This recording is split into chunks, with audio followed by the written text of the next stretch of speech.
You know, this is really what my life is about. This is what interests me, just pouring into the community. Like I said, everything that I do, from the life coaching to the parental coaching to the child custody strategist to the motivational speaking to the director of programming, all of it is to try to build up the community in as many ways as possible. Right. There's no silver bullet for our community issues, so we have to hit it from every angle with every weapon we have. Absolutely. So this is what makes me tick, man. If I can positively impact somebody's life, boom, I'm good. You are now watching Rhymes and Politic. Spit them balls. Yo, check it out. It's your right-hand man, Cise, the host of Rhymes and Politic. We are in the great ATL 365 studio. Sitting right next to me, we got greatness sitting next to me, man. This brother is so humble, man. I appreciate him for coming through. He's an actor, life coach, fitness trainer. I think you do a lot of stuff like mentoring also, right? Yeah, director of programming, child custody strategist, parental coach. Yeah, try got Zeus Luby in the building, man. What's up, family? It's an honor to be here, man. I really appreciate you having me on. I ain't even got no words. I'm so like, just saying, what a great dude. Your energy, your spirit is so great, man. I thank you, brother, man, for coming down, sitting with us. So let's just get into your story a little bit. We're gonna touch on a few little things.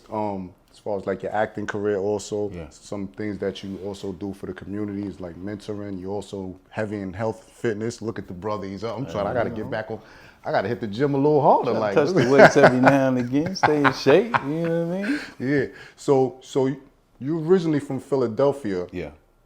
When did you make your way to Atlanta? So I came down here when I was super young. It was a situation where my mother was trying to get me away from my biological father and the environments that he would have myself and my older brother in. Really? You know, kind of toxic, kind of unhealthy. And they had a little custody battle because they'd already gone through a divorce.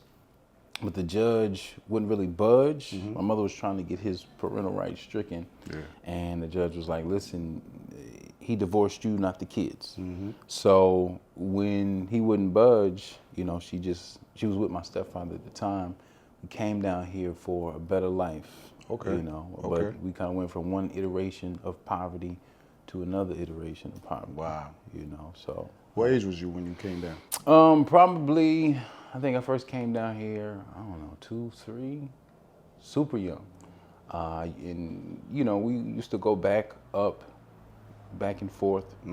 But I've been down here the majority of my life. Okay. And I used to hate it down here because I preferred the city life. Right. And everything was so spread out down here, kind of slow as far as development goes.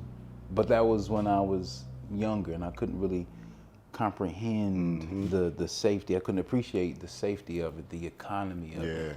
Because up in Philadelphia, you know, you just be sitting on the stoop and, you know, you see the SWAT cars circulating, the police van stop randomly, jump out and grab whoever they can grab and interrogate whoever they want to interrogate.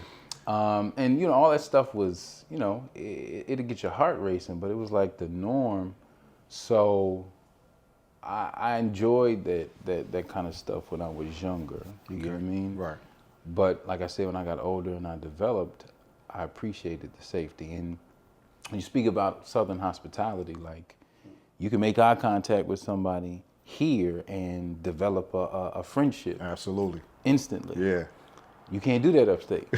Anywhere upstate. Yeah, what you looking at? Well, you good? You all right? It's going to be a problem. Right. It's going to be a problem. So, and that kind of encourages everybody to be to themselves, to be on guard. And that just robs the city of kindness, of generosity, of selflessness. So how did Philly even get that title of the brotherly love? The state that was city of long, brotherly love? long before like the 70s, the 60s, 70s or yeah, something, when the community was tight-knit? Very beginning, when things weren't as developed and things weren't as packed in and there wasn't as much concentrated poverty and hardship.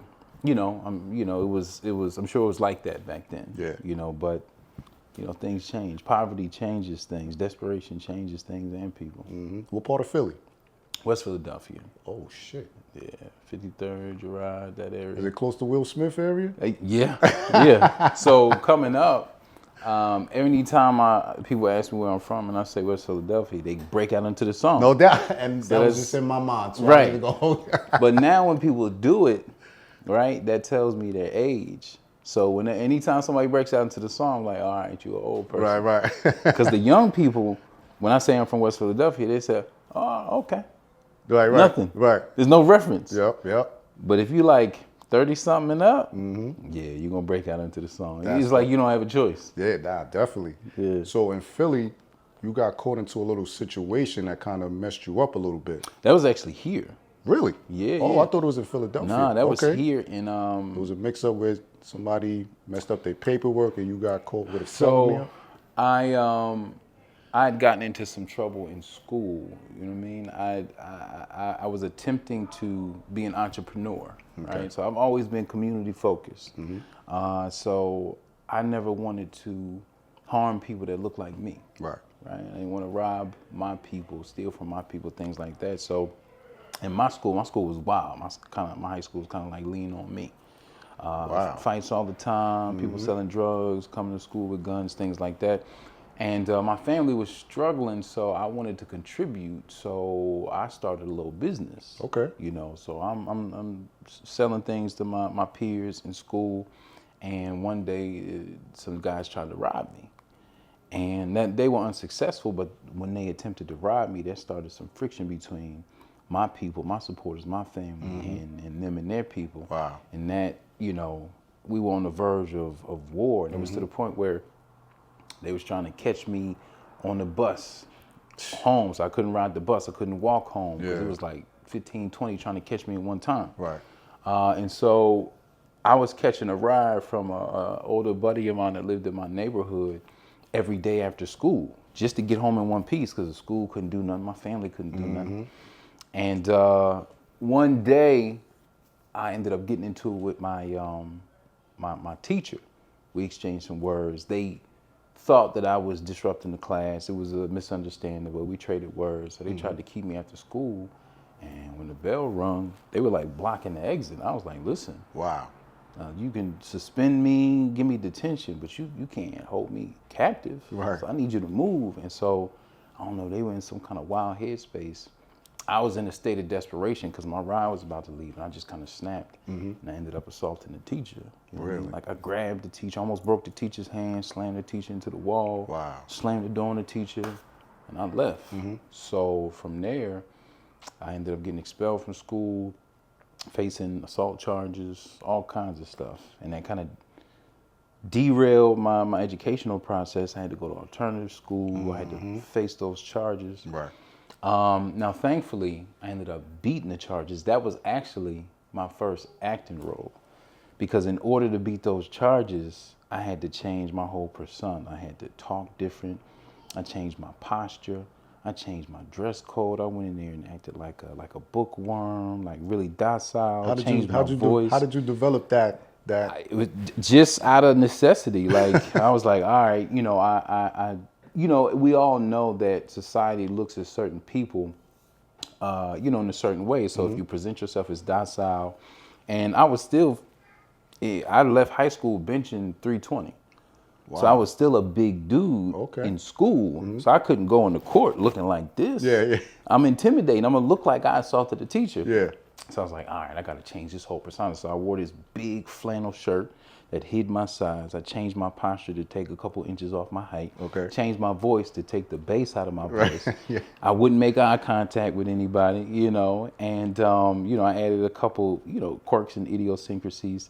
And when I presented and I spoke on my behalf, they were convinced that I was just a good kid who made a poor decision in the heat of the moment, and they dropped all the charges. So that was my first acting role. That's great.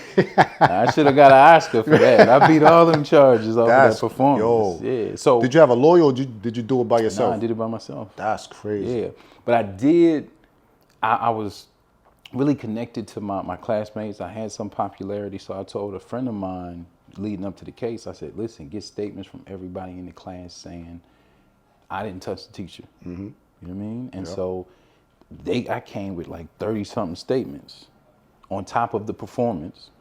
And I had never really given the teacher any problems. So The vice principal was the one that was trying to get me locked up. He told me, I'm gonna make sure you do at least a year in jail for this. And so when I presented presented physically, my personality, and I presented all of those statements, and he didn't have any statements. He had no witness statements. They were like, so why don't you have any statements against Mr. Luby? He's like, well, I just thought I didn't need them. They were like, well, Mr. Luby thought he needed them. How did he figure it? That and you didn't. So damn, that's ended a up blessing. beating the charges, but that made him feel like I beat him. And so he had a little vendetta against me. So I went to alternative school, got like a 4.0, graduated early. And so I was kind of sitting around while my classmates were still in school. I graduated like a couple months before them. Okay. So I would go up to the school, work out with the football team, because my fitness program that I developed was more advanced than the schools. And so when I worked out with them, some of the football team was like, listen, can we work out with you? I was like, all right. So I went to the principal. I got permission to come back to my home school after hours and train some of them. Okay. So I'm thinking I'm doing good. I'm giving back to my school. Yeah. And so I was doing that for a few weeks until one day I went up to the school and I ran into the vice principal. And when he saw me, he was like, you gotta leave. You can't come back up here. You banned for life. And I'm telling him, listen, I got permission from the principal. The principal's here. You down here. Ain't nobody trying to hear what you're saying. And he called the campus police on me. So they pulled me out the car, hemmed me up, made threats. You know, I was angry, but I left. And as I pulled off, I said to him, I said, that's all right. That's all right. And I drove off. And I was headed home. And my best friend was there watching everything unfold. He said when I left, the vice principal started yelling to the cops. He threatened to kill me. Go get him.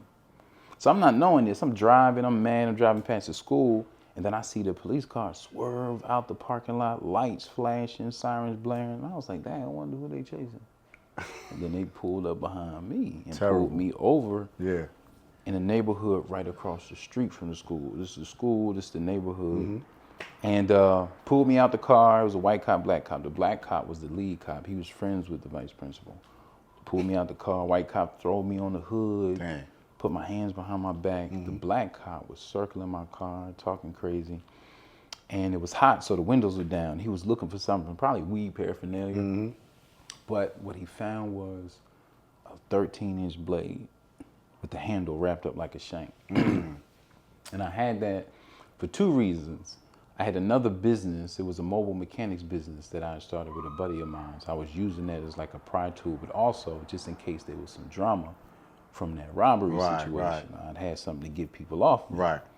So when he pulled that out, he was excited. He was like, man, put the cuffs on him. And they locked me up. And the charge was having a deadly weapon within 100 feet of school grounds. Damn, that's a felony? Dang.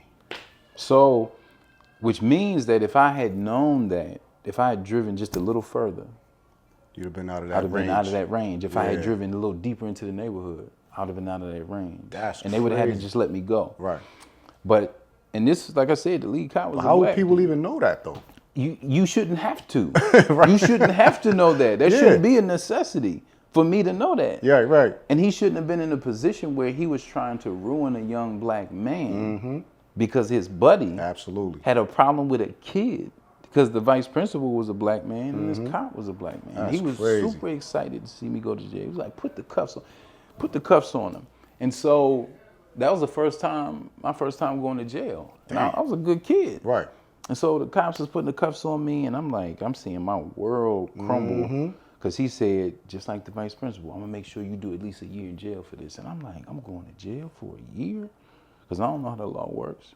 Put the cuffs on me, and my classmates is driving by in the bus, and I'm just like, That's crazy. kind of starting to fall apart. Right. Eyes start to water. And the cop is like excited. The cop is like, oh, you about to cry? Come on. Let me see them tears drop. Come on. All in my face. That's terrible. And so I was like, shucks, crying ain't gonna get me out these cuffs. Crying ain't gonna stop me from going to jail. So I was like, at least if I'm gonna go with my dignity intact. So I sucked it up and I stood up straight. And when I did that, the cop just lost it because he was mad that he didn't break me. Right, yep. So, I went to jail.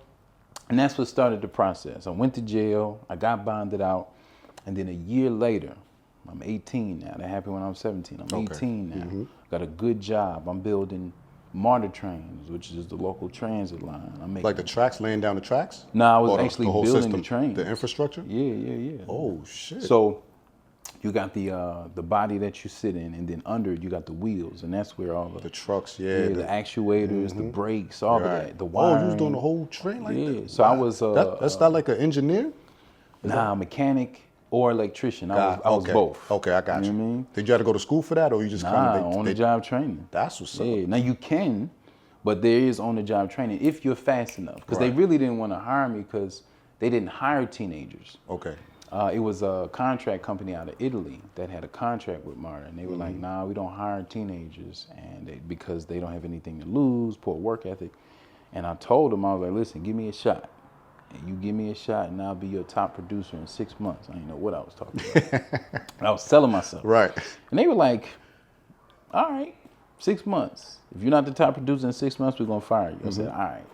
So I came in on the job and ended up being the top producer within 6 months. That's amazing, bro. So I had that story. A phenomenal job. I'm making good money. I'm able to save money. I'm helping to take care of my family. Right.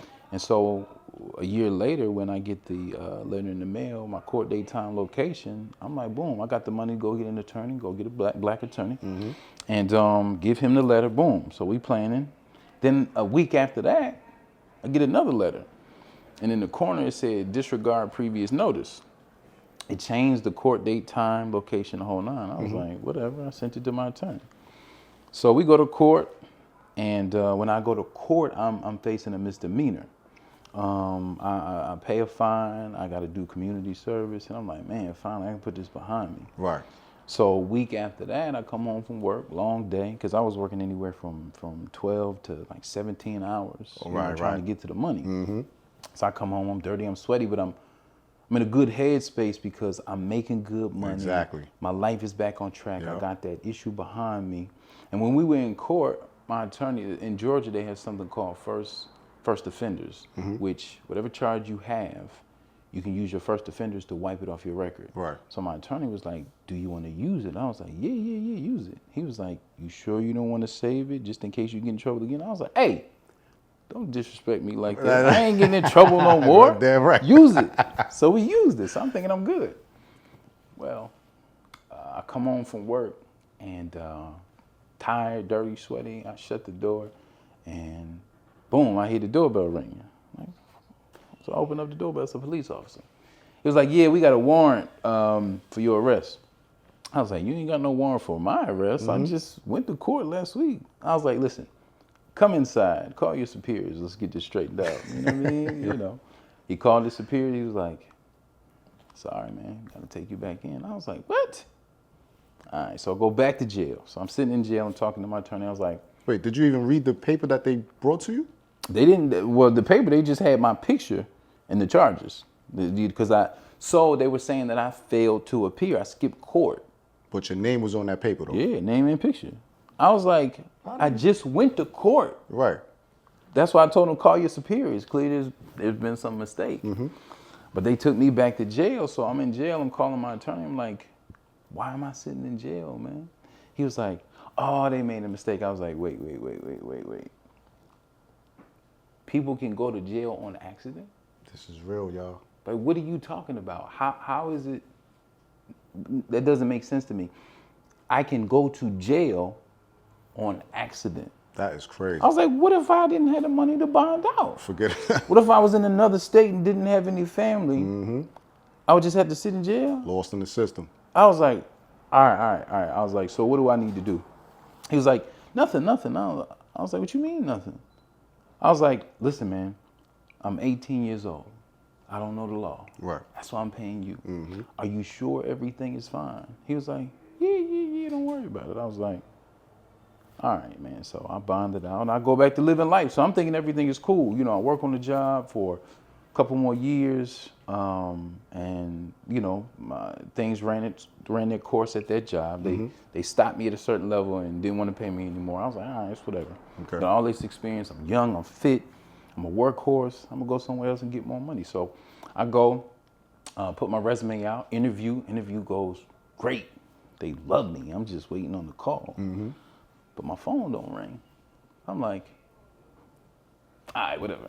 So I go, check. another one, boom. All right, you know what I'm saying? You know, interview great. I'm waiting on the call. No call back. I'm like, what the hell is going on? So I do that a few more times, and nobody's calling me back. So I'm like, all right, listen. All right, let me aim a little lower, Right. okay? Damn. I'll take what I just came from and don't work. All right, so I go, interview, great, nothing. So now my savings is starting to dry up. Absolutely. Like, all right, I need something. Let me just go to like Walmart or Kroger or Publix or something. Yep. Nobody hiring me. So I'm like, what the hell is going on? How I go from making all this good money, unlimited overtime, prime, you know, I'm ready for the workforce, and now I can't get a job. I don't understand what's going on. So now I'm just kind of like sitting around. I got into a car accident. My car's gone, can't replace it. So now I'm broke again. And I'm struggling again, and I have no idea why. Right? Yeah. So I ended up, you know, meeting this young lady. We kicking it because I ain't got nothing better to do. And she ended up getting pregnant. So I'm like, all right, now I need a job. So my older brother was like, listen, we got to get you a job. So he was like, I'm going to call my mans. He worked for the security company. I'm going to pull some strings, fill out the application, boom. He was like, we just waiting on the background check. You should be good. The next day, he calls me like flipping on me. I put my reputation on the line. You got me out here looking crazy. What's wrong with you? I was like, calm down. Right. What are you talking about? He was like, why didn't you tell me you had a felony on your record? I said,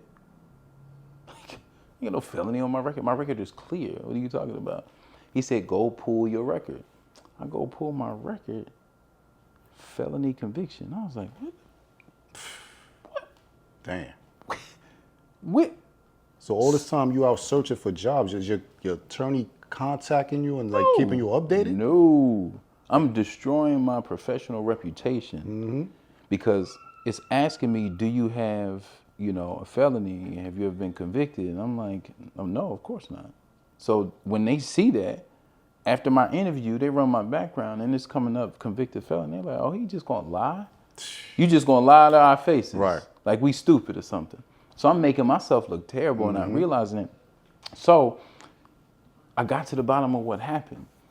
Remember they sent me the first letter in the mail. Right. That first letter said, this is your court date, time, location. All right.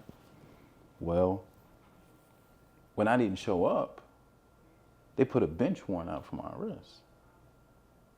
It said disregard previous notice on the second letter. Right. So that was supposed to be canceled. Right. That whole court date was supposed to be canceled, but somebody forgot to cancel it. So they came and picked me up. When I didn't show up, they figured I skipped court. They came and locked me up. That's part one of the mistake. So I got locked up on accident. Part two of the mistake, like I said, I pled to a misdemeanor. Right. Used my first offenders. And you still got the paperwork from that. Right. You know what I'm saying? Yeah. Right. But they filed it as a felony conviction. So you got the misdemeanor paper receipt, and then you got this new one that just came in too. Yeah. Right? Right. So now you got a paper trail to kind of I got the cover paper yourself. trail, Yeah. right? But they got this felony conviction on my record that's killing me. So I bring all of this paperwork together, and I go in and show it to the manager at the security company to explain the situation. He says, "Oh wow, that's crazy." So they gave me the job.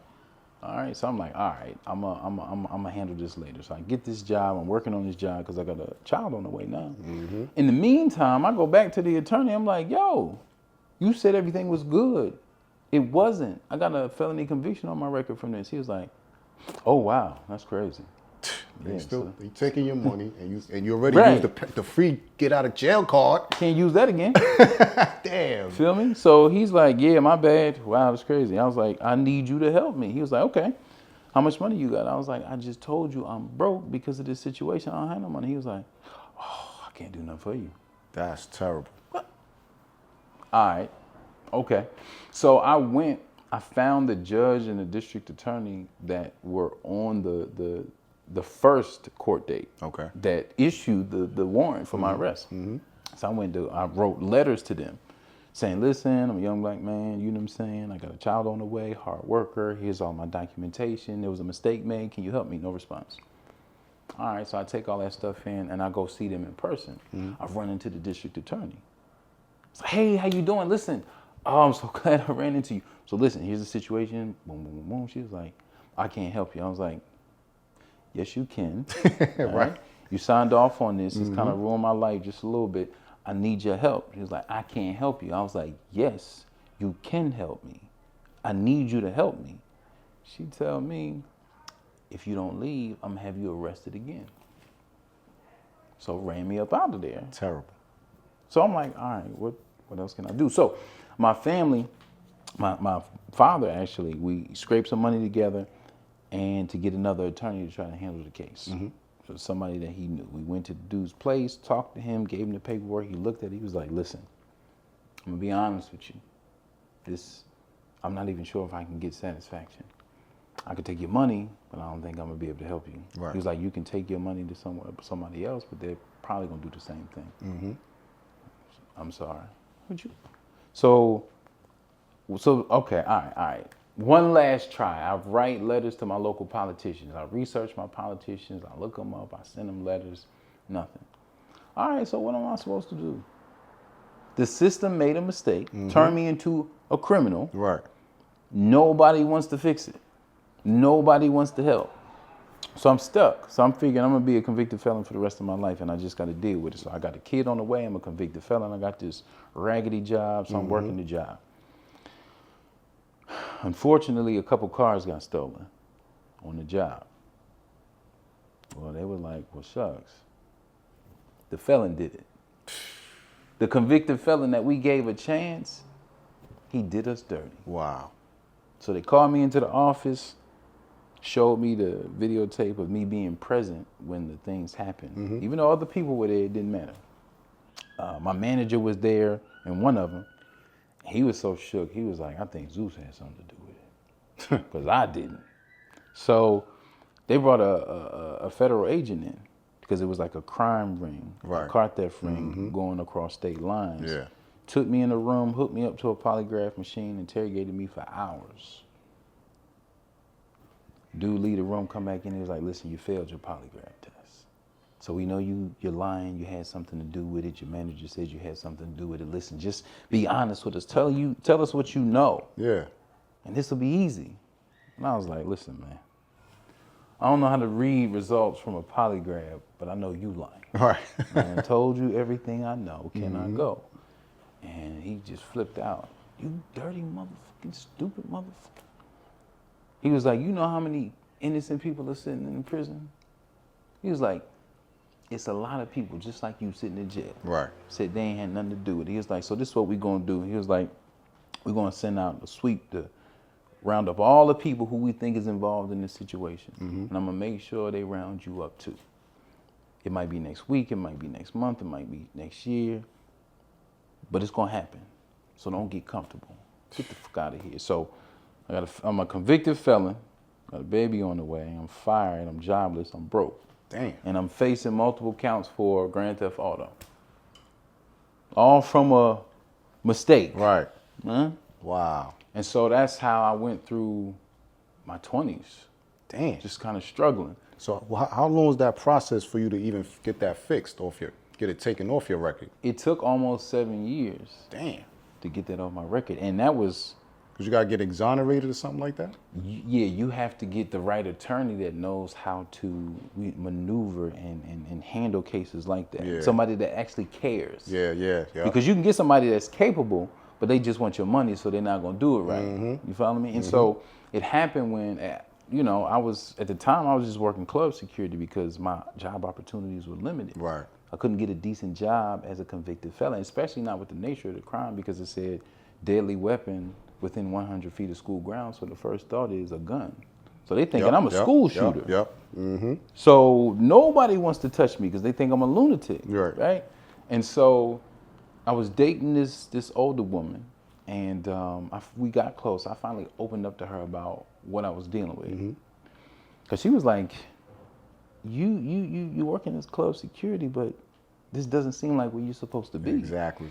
And so I told her what the situation was, and she felt bad. So she was like, listen, my best friend, her father is a well-known attorney. He's been practicing for like over 40 years. Why don't you let him take a look at the case? I was like, man, he can't do nothing for me. Ain't nobody help me in this situation. She was like, just try it for me. And I was like, all right. So we went to go see the guy, older white guy.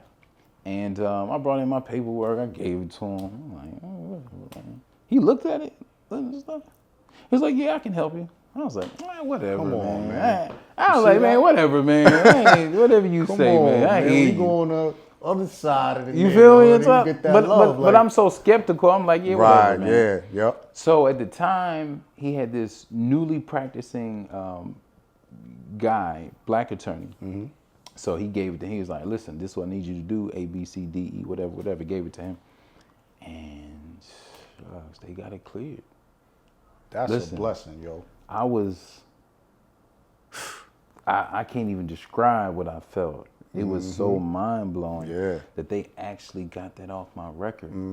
Felt like a new lease on life. Felt doubt. like a second chance. That's absolutely. You know what I mean? So going through those experiences now at where you at now, because now you do mentoring and you're like a life coach and you have a company called nonprofit called Red. Yeah. And I want to say the term. I don't mess the term up again. Recidivism. Yeah. That's like reoccurring. So recidivism is when somebody goes into the system, get arrested, right? They come out of the system and go right back in. And then they go back in. Right. And then it starts the cycle of recidivism. So you trying to break that cycle. Exactly, because our system is not set up for true rehabilitation, true recovery. Just like what I went through. Yeah. I wasn't a convicted felon. Like I didn't earn that. That was a mistake, but I was treated like one. Right. My intelligence didn't matter. My physique didn't matter. What I looked like didn't matter. My charisma didn't matter. All that mattered is what that paper said. Right. Yeah. I was treated according to what that paper said. And it didn't matter how well my interviews went. Nobody was like, he seemed like a really solid kid, like a solid young man. Like, let's bring him back in and ask him why he lied.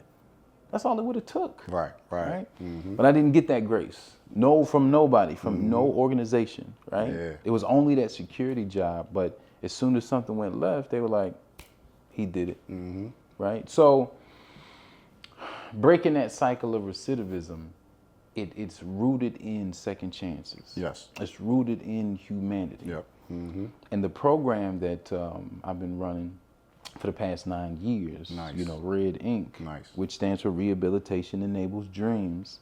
That's what we focus on. That's what makes us different than all other programs that operate in this space. Because a lot of these programs, they endeavor to give second chances, but they are born from the county or born from the state, right? And so they're led by well-intentioned government workers, local government officials. Yeah.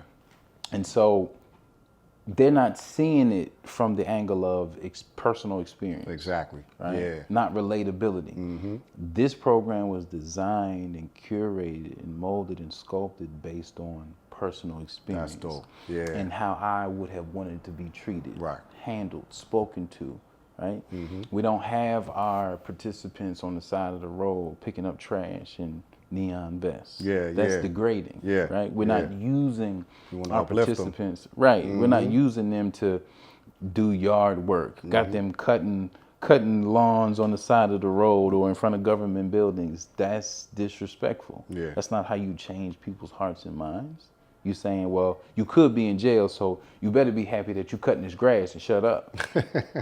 You know, probation is also a tripwire because I've seen young guys like terrified, like in tears, like, yo, if I don't get this $30, I'm gonna go back to jail for 3 years. How could $30 be the difference between you serving 30 years and being free?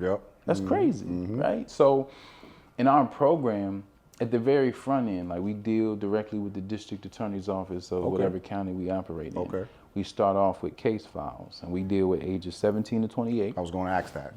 17. And that's statistic based. Is it just here in Georgia, or you go in different states? So cities? We have the flexibility to go in other states. We have some interest out in Houston. We got 2 counties that want to set up shop out there. So we've been nurturing those relationships.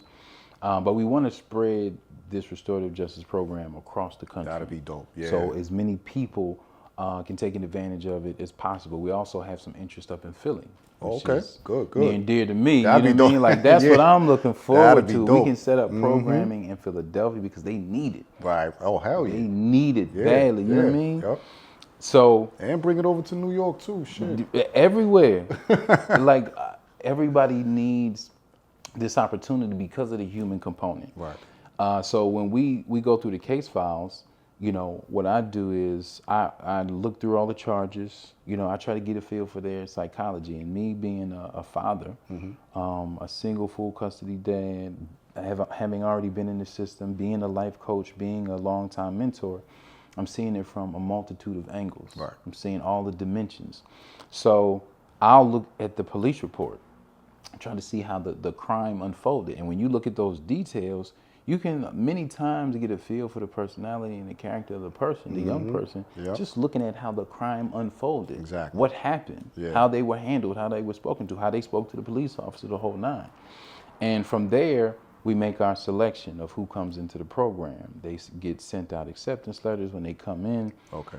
At orientation, me and my partner, we talk to them and we basically let them know that we're not an extension of the system, we're a cure for the system. Right. Because once you start touching the system, everybody you meet is like, all right, you a part of the system, you a part of the system. I don't trust you, I don't care what color you are. Yeah. So just to cut you off, so if somebody is looking for this type of service, can they reach out to you guys, or y'all kind of just go by, like you said, the case files or whatever? Now they can reach out to us as long as their charges are in one of the counties that we work in. Okay.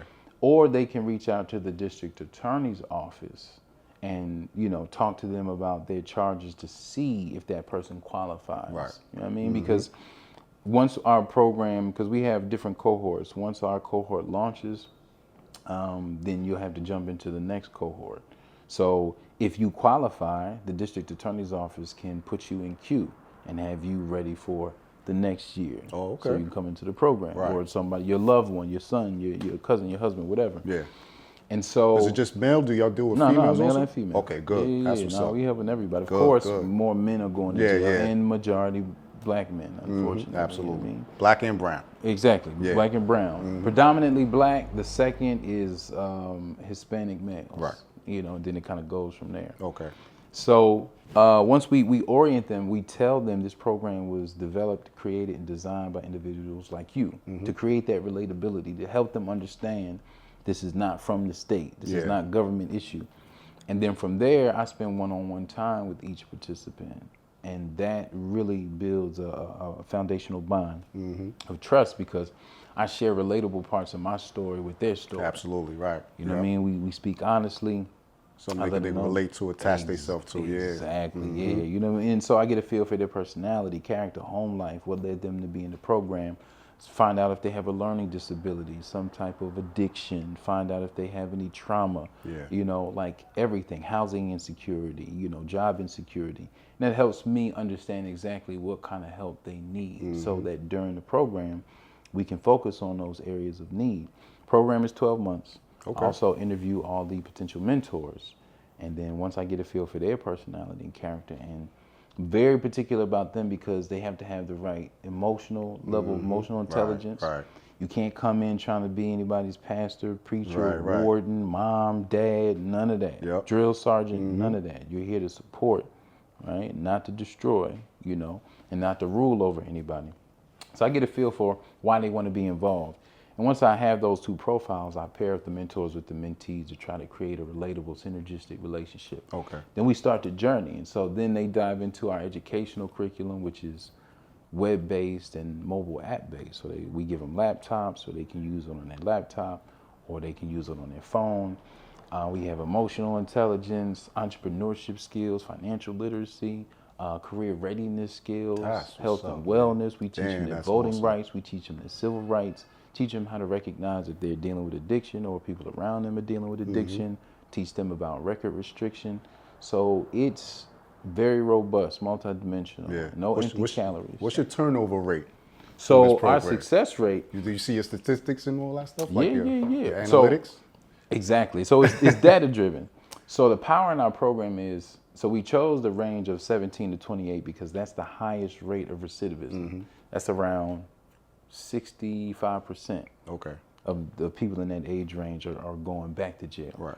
So in our program, over a 9-year period, we've been able to stay below 10%, 10% or below. So from 65 to 10. You follow me? So, okay. and that's because on the front end at orientation, I let them know this is your new family. It's not just a random group of people that you know gonna be sitting next to. This is your new family. This is how we handle things. This is how we treat it. And I know that I tell them, I know you don't buy into that now, but when it's all said and done, you will. That's I what's want up. you guys to support each other. Yeah. The mentors, the mentees, everybody is family here. And so that family environment, because a lot of them don't have families at all or healthy families. They have trust issues. They may have been burned by their mothers, their fathers, their siblings. But when they come to us, they understand that we're there for their good, period, full doubt. stop. You know what I Yes. mean? And Yeah. so, you know, we help them get gainfully employed if they don't have jobs. If they don't have a high school diploma, we get them GEDs. We have educational partners. They can get certifications. They can learn trades. So we try to be a one-stop shop for everything. That's you know awesome. what I mean? We Yeah. try to be as multidimensional as possible. Yeah.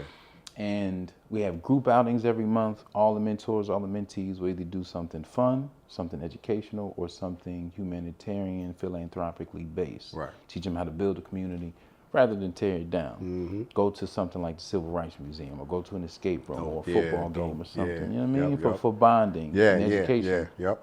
And so when they graduate the program, they get their records cleared, sealed, and restricted. Beautiful.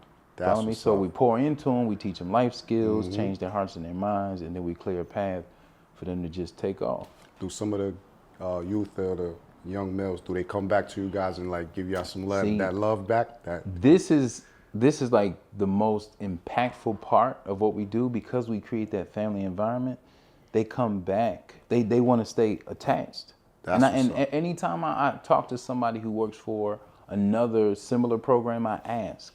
One of the main questions I ask is, do your participants come back? Do they stay in contact? And they're like, nah. They do can't. some of them even become like a mentor to the They new become that's coming? mentors. Yeah, that's what's up. They become regular donors. Yeah, okay. They come back, they come to the graduation for the next classes. That's what's up. They come back and speak during the year to pour into them and support them, help them build trust in the program. So they are our extended family. We've been connected to some of them from the first year That's to what's up. present year. Yeah, yeah. And they're like, listen, if you need me, I'm there. If you need me to come speak to the new group, I'm there, because they see them as their new family, their new siblings. Right.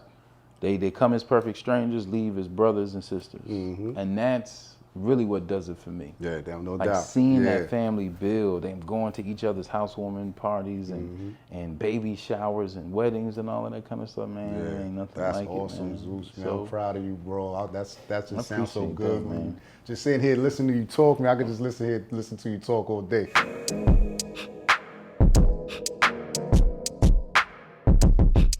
Man, Zeus, you got such an interesting story, and what you're doing for the community right now is just a beautiful thing. What you're doing, I'm so proud of you and your team. I appreciate Keep that, man. inspiring the youth out there, man. Keep inspiring the hoods. Man, listen, you know, this is really what my life is about. This is what interests me, just Yeah. pouring into the community. Like I said, everything that I do, from the life coaching to the parental coaching to the child custody strategist to the motivational speaking to the director of programming, all of it is to try to build up the community in as many ways as possible. Right. There's no silver bullet for our community issues, so Yeah. we have to hit it from every angle with every weapon we have. Absolutely. So this is what makes me tick, man. If I can positively impact somebody's life, boom, I'm good. That's awesome. And we're not even gonna go past that. You're a dope actor. We ain't gonna go past that. How long you been acting so far? You started in 2012? 2012, I fell into it. You know what I mean? What was that thing that? When did you get that acting bug? You know what? I'd been told over the years, you know, you should get into acting. You should get into acting because, you know, I clown, I get into character and all of that. Yeah. You know what I mean? But I always thought because I was a father so young, and ended up being a single full custody dad so young. I was like, ain't nobody acting, ain't nobody got time for that. I got to keep the bills paid and take care of my daughter. So I never paid attention to it, really. I fell into it. It was something that I wanted to do, but I figured it wasn't going to be till like 20 years down the line. Wow. So in 2012, I was down at Lenox Mall in the food court. I had my personal training business at the time. I finished up with a client. Okay. And I was about to head home, grab some food, and these two guys came up to me randomly and was like, hey man, are you an actor? And I was like, what you want to know for? I was a little standoffish back then. I was like, what you running up on me? Yeah. And then I saw the name of a production company on one of the dude's shirts. And I was like, y'all with some kind of production company? He was like, yeah. I was like, oh, all right. And he was like, yeah, so do you act? I was like, no, I don't do no acting. He was like, well, you know, they got an audition across the street, you know, for a movie. I was like, yeah, what you telling me for, though? Yeah. You know what I mean? Yeah. He was like, well, you know, you never know. I was like, look. Are they looking for people that look like me? I'm not an average looking dude. They looking for light-skinned, blonde-headed black dudes with muscles? Right. It was like, you never know. I was like, all right. So I went, sat in the car, ate my food, thought about it. I was like, I ain't got nothing else to do. So I went over there, walked in, and the lead dude was the writer-director. So I was like, oh, you think you slick. So he gave me my role. He said, you know, we'll do an audition. You know, I'll give you the lines. You read the lines in front of the camera, and we'll go back and forth. So I was looking at the character, and at some point in the film, the character like sexually assaults a woman. So I was like, wow. So I walked past him, and I threw the script at him, and I was walking out the door. He was like, wait, where you going? What you doing? I was like, I'm not sexually assaulting nobody. That's outside of my moral parameters. What's wrong with you? Right. He was like, wait. I got another, it's more than one role in the film. Calm down. I was like, all right. So he gave me this character that was cool, got in front of the camera, and we just started trading lines. He was like, have you done this before? I was like, nah. So we went back and forth. And when I was done, he was like, and you haven't done this before? I was like, nah. He was like, man, you did a good job. Wow. He was like, you should do this more often. I was like, yeah, I appreciate it. And I left, and I forgot about it. Right. I was on a Sunday. Friday, I got a call. Hello? I was like, hey, what's up, man? This is, you know what I'm saying, my man Quincy. He was like, you still interested in that role? I was like, are you offering it to me? He was like, yeah. I was like, all right, whatever. And that's how I got into acting. That's crazy. You know what I'm saying? I've been kind of acting ever since. Wow. Yeah. You full-time acting? Nah, not full-time because I love acting. That's one of my passions. Okay. Acting is for me. Now, I use the social momentum from acting to bring attention to the work I do in the community. That's dope. Okay, right? got you. Yeah. So I use that platform for community work. Okay. But acting, that's for me. You know, that helps me. I can't take time away from the work I do in the community to give it to acting. Got you. You know, so, and no, I have the utmost respect for my acting peers. And I got a lot of people in this space that are incredibly talented, and they dedicate every day of their lives to this. Yeah. They study, they perfect their craft. Those are the people that deserve the roles that they're in, the movies, the films, the TV shows, the whole nine.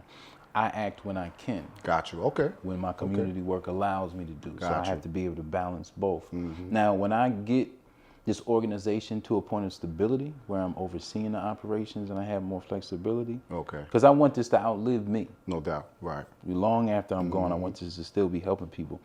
Then down the line, I can pour more time into acting. Okay. But right now, it's not about me. You know what I mean? Mm-hmm. That would be selfish of me. So it's not my time to focus on Okay. that. So, but I do enjoy it. Okay. Did you take any acting classes? Like, what are you doing to like hone your craft? So for your style of actor.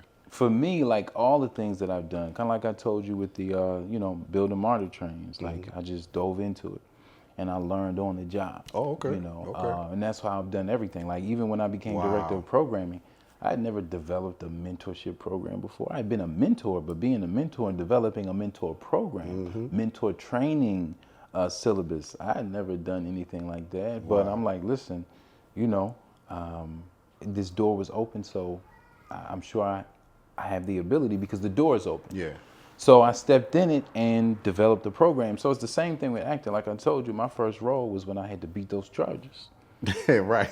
You follow me? So I've had to be so many people, especially since I had that felony conviction on my record.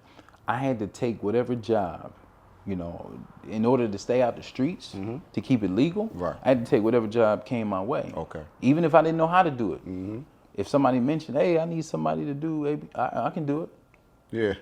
I figure it out. No doubt. I can do it. And so I've had to play so many roles, wear so many hats, and given the struggles that I've gone through, I have experienced the full spectrum of emotion, from absolute rage, where my life has been on the line, where I've had to fight to save my own life or save somebody else's life, to being willing to sacrifice my life, and everything in between.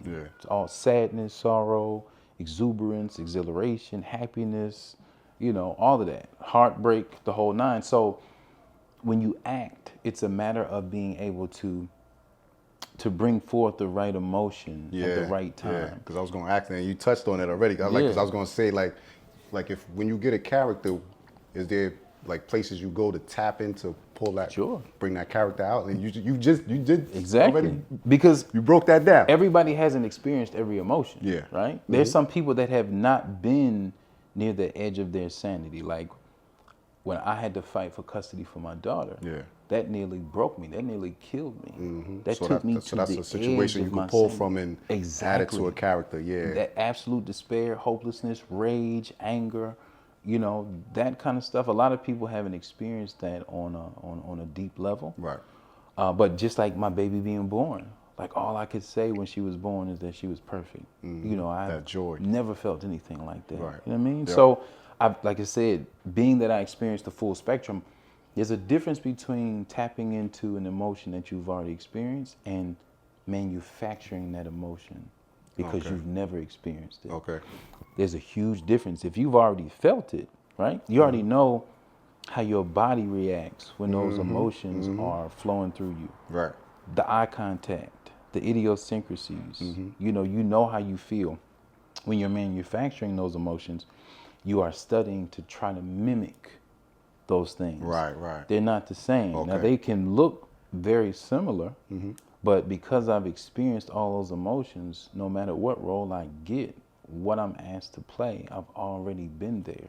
So I'm just going in the library and pulling out that book again. Right. You follow me? Yeah. So it's not about me playing a character. It's about me becoming that person. Okay. Whoever you ask me to be, I can be that person. Yeah. So now you're on the Country Wayne skit. How did you even get to the Country Wayne universe? So the Country Wayne verse, my man Mike Bless. Shout out to Mike Bless. Shout out to Mike Bless. That's family right there. No doubt. So Mike and I, we met, I think at the very beginning of his acting journey. We met in the gym when I had a client that lived in his building. Okay. So we met in the gym in his building. Cool dude from day one, and we were just locked in. So we stayed connected, and we would see each other at different events. And so they had their first, and he actually, the first major motion picture I was in that was in theaters was called Brian Banks. And that was with Morgan Freeman, Aldous Hodge, who played Hawkman and Black Adam, Greg Kinnear. So, you know, some solid players. So I was in that, and that was in theaters. And so Mike had come to one of the premieres, and he didn't even know I was an actor. And when he saw me on screen, he was like, "What? Get the wow!" You know, and he gave me my props. He was like, "Man, you solid." Yeah. So he knew I was an actor, and I don't really talk much about my acting. I'll shoot films, commercials, TV shows, whatever, and just if you see it, you see it. If you don't, you don't. Yeah. So just to show support, because at the time my daughter's an actor, a phenomenal actor. Wow. She was in her first stage play, and she was the youngest person on the cast. She was 19 at the time. Everybody else was like in their 30s and up. And so two of her castmates were in the Country Wayne skits. They're writer-producers now and actresses. Okay. That's Ernestine and Amber. Yeah, and Amber. Yeah. So they were in the play with her. Yeah. So we went out to Greenlit, an event that Ernestine was hosting. We went out there to support. And we were out there, ran into Mike. Mike was out there hosting as well. And I guess that kind of put me back on his radar in reference to Country Wing. So he knew I was an actor, but out of sight, out of mind. Yeah. And I guess like a week or so later, he hit me. He was like, "Man, Z, I need you in these skits." He was like, "I don't know why I didn't think of you. You a dope actor."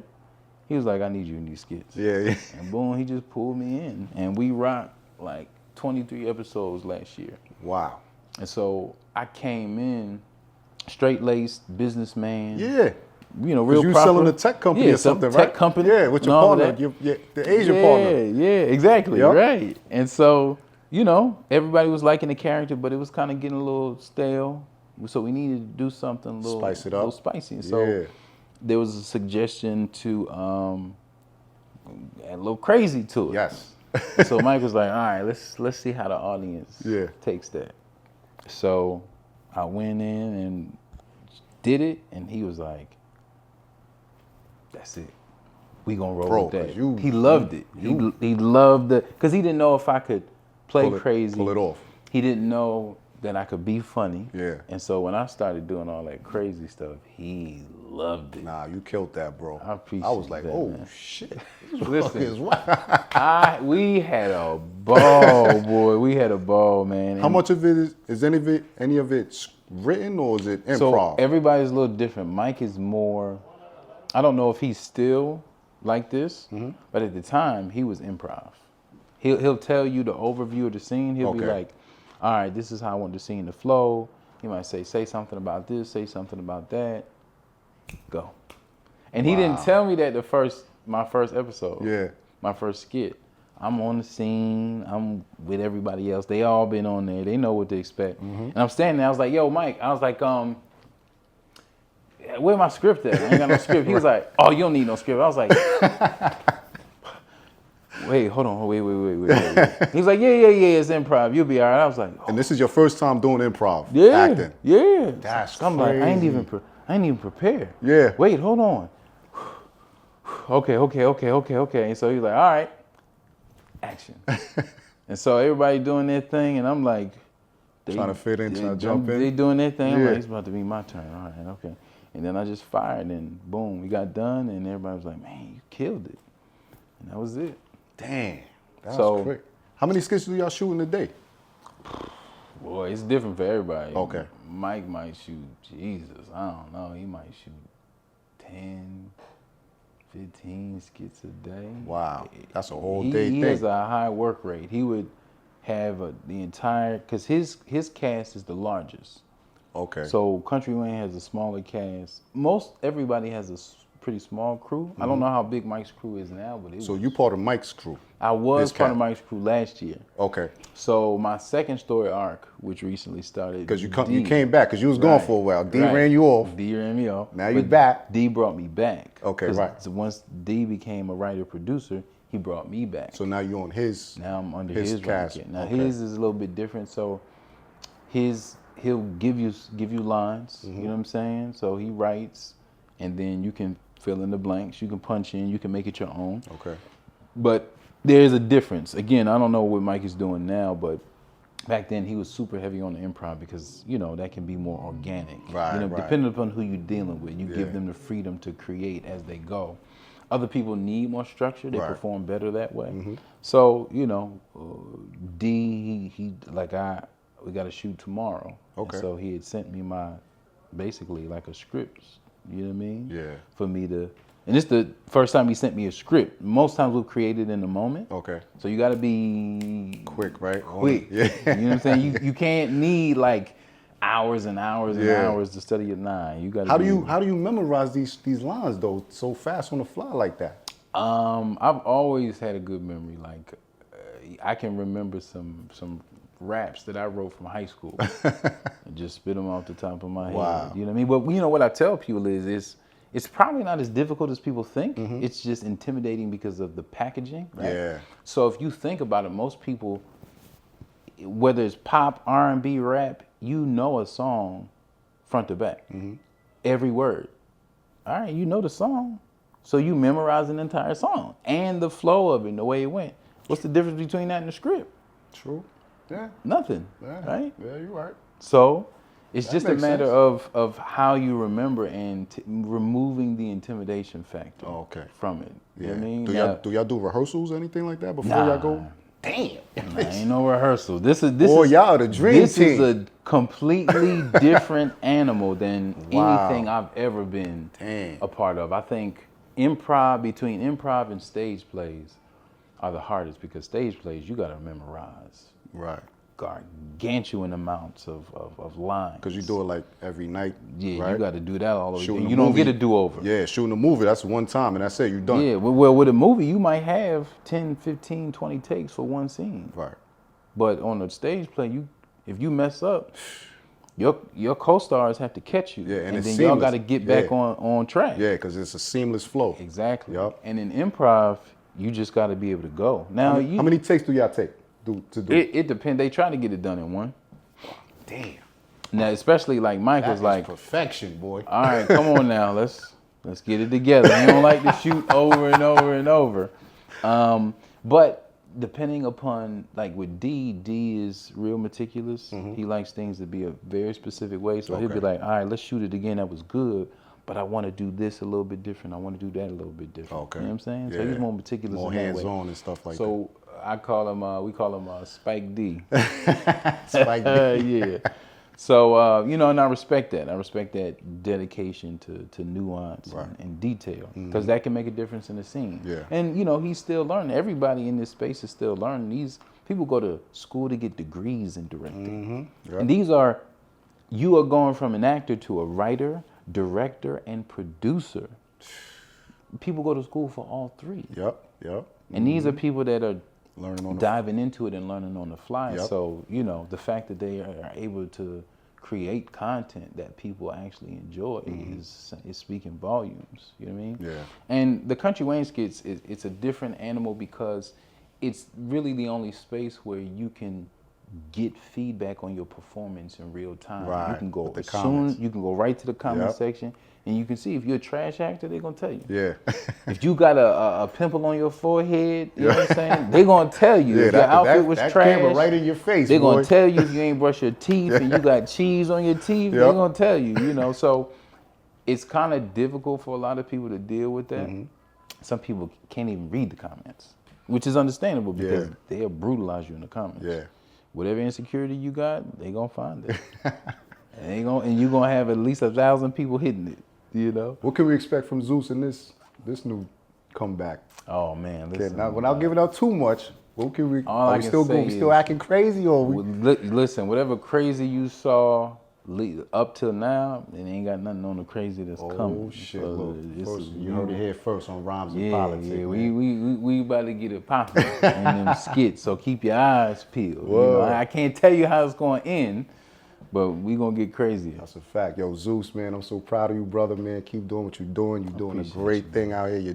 You're doing a great job on the Country Wayne skit. You're doing a wonderful job in the community, brother. Uplifting appreciate that, our brother. people, man. Keep doing what you're doing. We got your back over here at Rhymes and Politics. We're going to keep our eyes on you. We got you. And please come back and sit down with us again. Let's keep talking. Let's have more of these conversations, bro. I can sit here with you all day, brother. I appreciate the support that you give, Yes, sir. to people in the community, creators, artists. These platforms are necessary. Absolutely. And I appreciate your support, your positivity, great energy, great vibe, great Yes, sir. spirit. Yeah, and I met the brother at the Greenlit ATL. Yeah, the Matt Greenlit Broken. ATL was. Shout out to them, those man. That was a events dope are event, solid. too. Ernestine, That was a dope she event. takes care of business. Her and Yeah. Amber, they held it down. It was a great Look, event. I had to introduce myself to this brother. He was so humble and showed me love back. I said, man, course, man. please catch me now before I fly back out to New York. So I'm glad we was able to get this done, man. course, man. Zeus, I see you. My I'll guy. be back in June, man. So Hey, we're gonna I'm do here. this You again. let me know. How can the people follow you? So, listen, on all platforms, Zeus Luby, ZeusLuby. But listen, you can always just Google me. You know what I mean? He's You can out there, find too. everything you need to know about me. Any other films you're gonna be working on too? Outside the Country Wayne skits? Yeah, I got some other ones coming. I can't really talk about them quite yet. Okay. But you got some that'll be on Tubi. Some are trying to find placement. Hopefully it'll be on Netflix or Amazon Prime or something like Gotcha. that. Okay. But Look, sick flow in the building. Yeah, look. Yeah, sick flow. Look, my man, small sick world flow. right here. Look, this is small Crazy. world. Sick flow is fam, for sure. That's right. That's right. Look, this is just a little quick disclaimer. We all shooting a short film called Flow. Got my boy Sick Flow as the main character. I'm playing the manager role. Let's see if we get the brother Zeus in there for a cameo or something, man. Yeah. Whatever. I'm down for whatever. That's what's up, yo. But keep Zeus, your eyes peeled. I got a lot of stuff coming. Zeus, I'm proud of you, bro, man. Keep doing your thing, man. Like I said, we're gonna keep our eyes on you. When I come back, we're gonna have you come back. We're gonna do some more talking, chopping it up. And let's keep the thing going. Let's keep this relationship going, bro. Much love, bro. Yes, sir. Appreciate you, King. Yes, sir. Yeah, Rhymes and Politic. It's your boy Cise. Make sure you follow, like, and subscribe. Leave a comment down below. This was a good one, y'all. Peace. Peace.